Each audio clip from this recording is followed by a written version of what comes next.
Now, inside the platform, we recently added a lot of new features, including our market breadth. And let's go over that real quick. Inside of the market breadth, you can see so much information here. And let's try and break this down individually. If you owned every single stock on this point here, you can see over time how well it's performed using the buy and sell signals that OVTLYR has generated.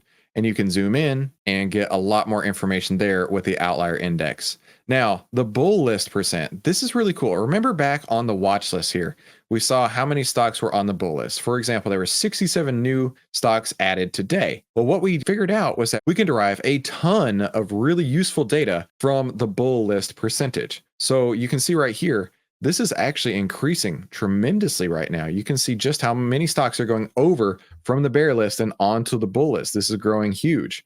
And if you like to do technical analysis, we even provided an additional layer of detail there where you can add over moving averages there to see where that crossover point is. So for example, if you wanted to look at stocks only when the crossover is over the 10-period exponential moving average on the bull list, we have found that to be an incredible signal for going along on the different parts of the market. And then the uptrend and downtrend indicators, remember back over on the stocks, we can see the red and green overlays.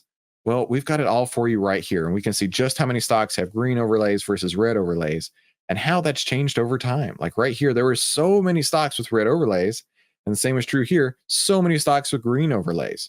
So we try and give you a holistic picture from the market breadth perspective, but we can actually look into additional detail inside of each of these sectors here. So let's go into the financial sector. All right, now here on the financial sector, you can see this is also growing as well. And how many stocks are showing on the red and green overlays.